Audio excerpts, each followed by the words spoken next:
After Owarimonogatari Season 2, which completely blew me away with its conclusion and the tension leading up to said conclusion, I was almost certain that this franchise had reached its zenith, and that there was no possible way for it to reach these heights again. So naturally, I went into Zoku Owarimonogatari simply hoping for it to be good, little realizing that I was about to be completely floored yet again by its resolution. But we'll need to build up to that first. This latest installment opens on a narration from Araragi explaining that this new story is merely a continuation of the end, which, once you learn the premise behind it, carries the implication that this story is lingering past its time to end in a purposeful manner. The Ogi event has been resolved, all the new oddities turned deities have been satisfied, and Araragi and Senjogahara have finally graduated high school. And yet, there seems to be this attempt to forestall that ending. It doesn't want us to truly reach the end yet, and is keeping itself in a transitional state. This idea first manifests more clearly when we learn that Araragi has not found out yet whether he has been accepted into the colleges he applied to. He is no longer a high schooler, but has not yet become a college student. For right now, he is simply Koyomi Araragi, and has no significant identifiers attached to him, which he states outright to the audience. As such, he decides that he should take advantage of this identityless state before it disappears, though his attempt to do so is cut short when he is met with yet another supernatural phenomenon, as he realizes that his reflection in the mirror has been frozen in place. Here, the lack of forward momentum in Araragi's life has been symbolically represented by yet another oddity that he has to deal with, transporting him into a mirror dimension where all of the people he's met so far appear different from how they're supposed to be. Karen is shorter than him, Ononoki is exhibiting a wide range of emotions, and both Hanekawa and Kanbaru seem to have been taken over by their respective oddities. To Araragi, it appears as though certain aspects of their personalities have been mirrored, which again he explains directly to the audience. But is that really what's happening? Is it simply that parts of them are being reflected or reversed? The answer, of course, is no, as the Nadeko of this mirror dimension points out that, to those living in this world, it is not a matter of being reversed. This is their true selves, or at least a part of their true selves, and so it would be more accurate to view them as alternative possibilities, identities that exist within them that could have been. Of course, this was also made apparent at the very beginning when Araragi refers to this story as futures that didn't occur, or bonus levels. So I guess that part was kinda obvious, and I didn't really need to explain it to you if you had actually paid attention. I mean, that's kind of a problem with anime analysis in the first place. Anime is so upfront with a lot of its ideas that a lot of analysis just kind of boils down to reciting the plot back to people. I mean, sure, I could dive deeper into the wordplay and cinematic elements, but let's be honest, people don't want that. I already tried it before with a really popular show and people just weren't interested, and I just got a ton of comments saying I was reading too much into it, so fuck it. I don't care. Fuck it. Let's just read the plot back to people in plain English so that they actually understand it this time instead of just looking at stuff on the very fucking surface level. Fuck it. Let's do it that. I don't give a shit. Fuck it. Fuck it.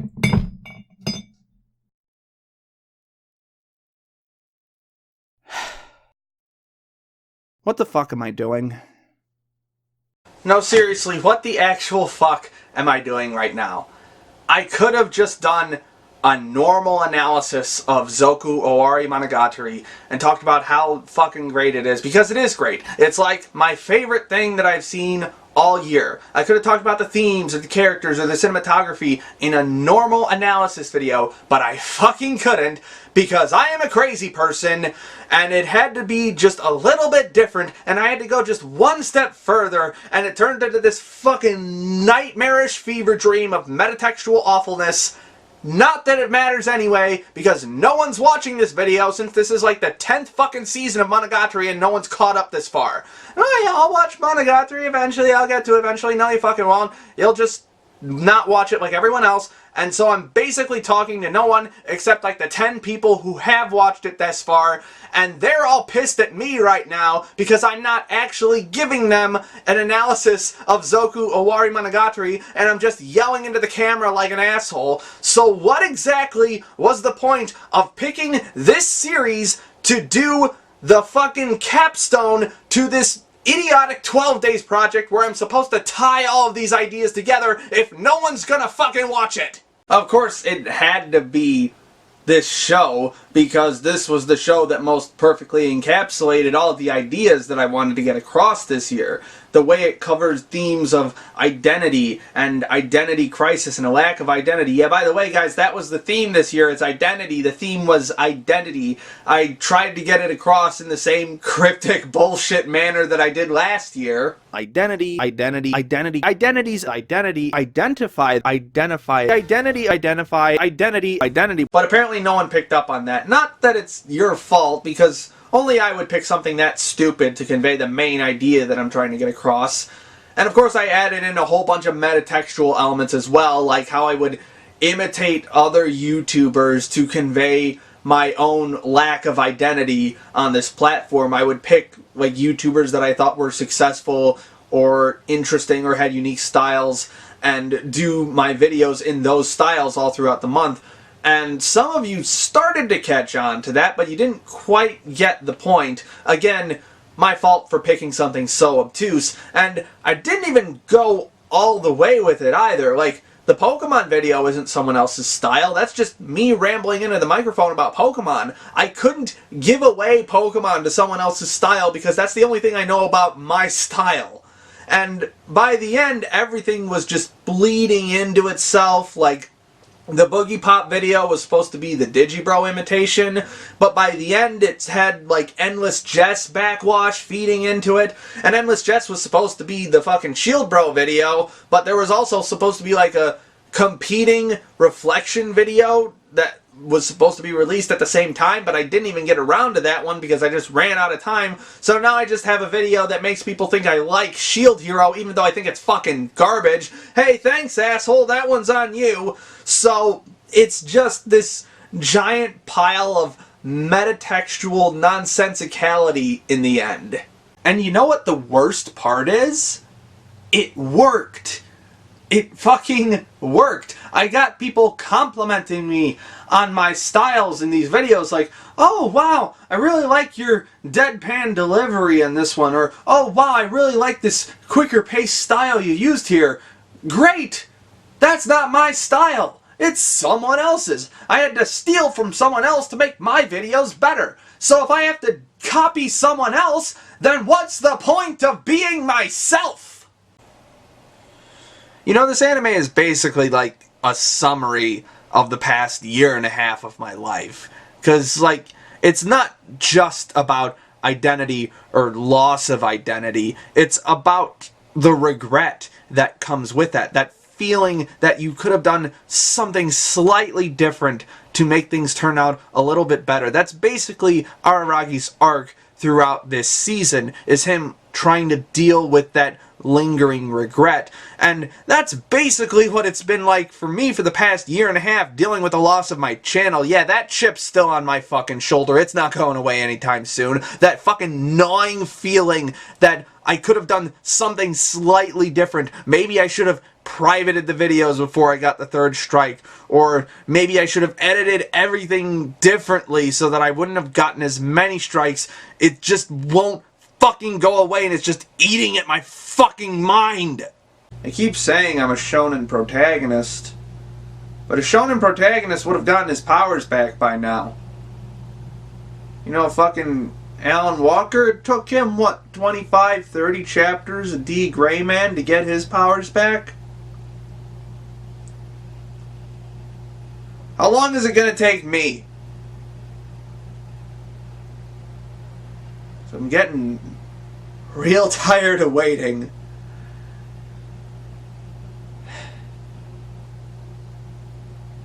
Maybe I'm just gonna be waiting forever. Maybe I should just give up. clearly don't have the same spark I used to.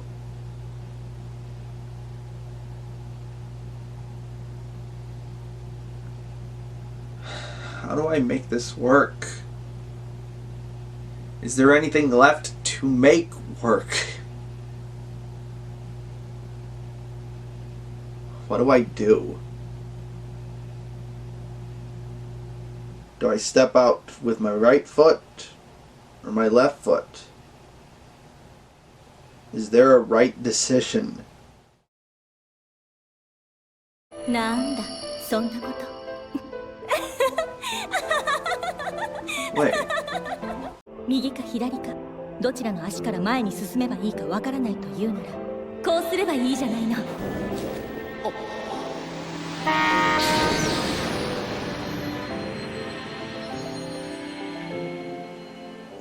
Really?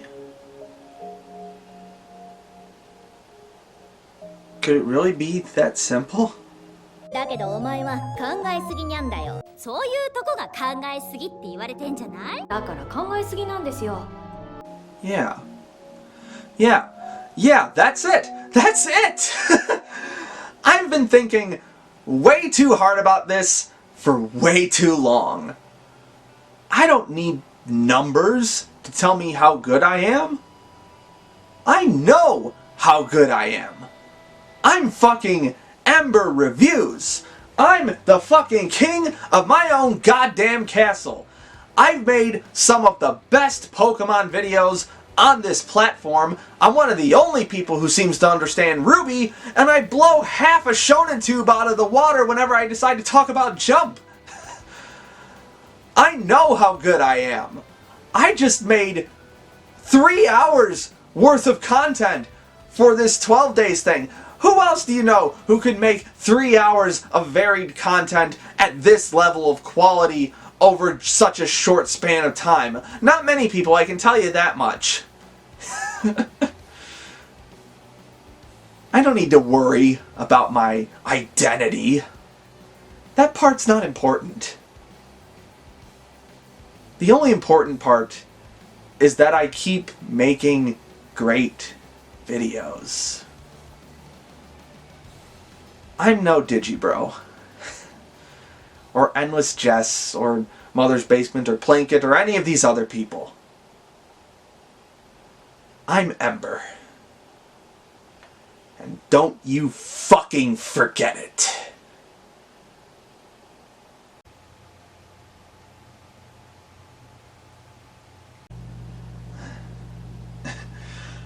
Although, technically speaking, I did write this part of the video like 4 months ago, which means I already knew all of this before I even started writing any of these scripts.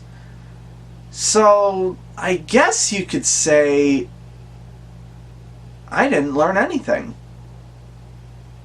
Huh. I didn't learn anything.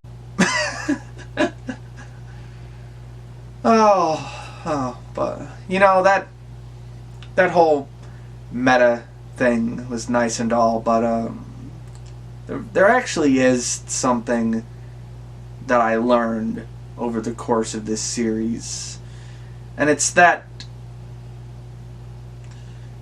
if you try to build your identity off the creative works of other people, be they fictional or analytical or otherwise, it's not going to be the identity that you were hoping for.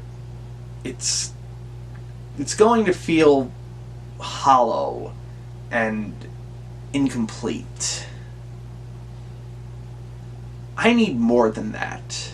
I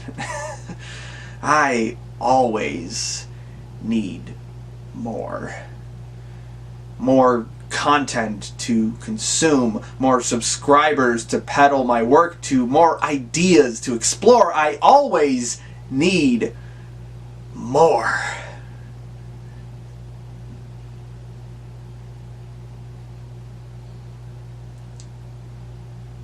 So I'm going to take more, however I can.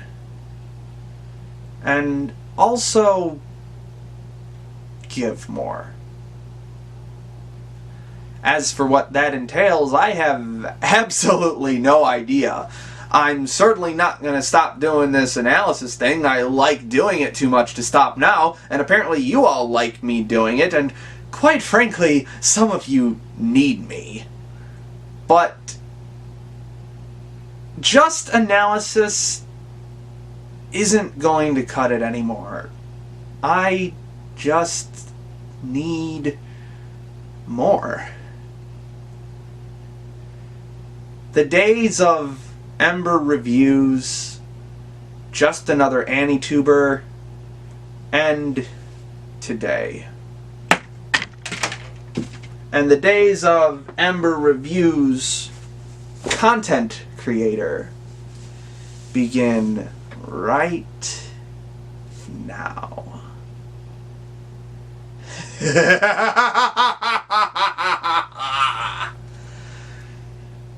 See you next year, everybody. Special thanks to Jan Rogalski, Rourke Tenjoin, Christine Seibert, Call Me Catlord, Ryan Johnson, Jennifer Spencer, and all my other patrons for their generous support. My name is Ember, and I'll see you next time.